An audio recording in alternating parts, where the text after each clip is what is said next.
welcome everybody. We expect now our new extension to our vibration multisensory feedback system.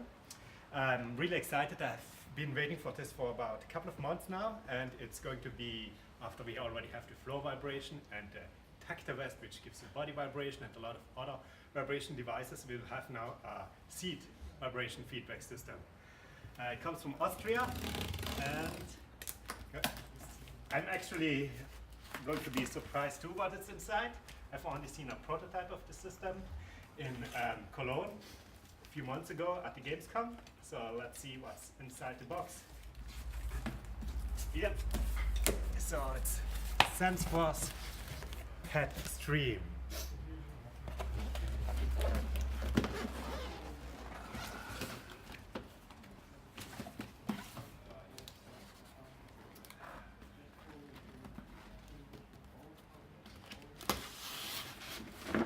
Not a big box inside, and seems somebody has already opened, probably at customs or so.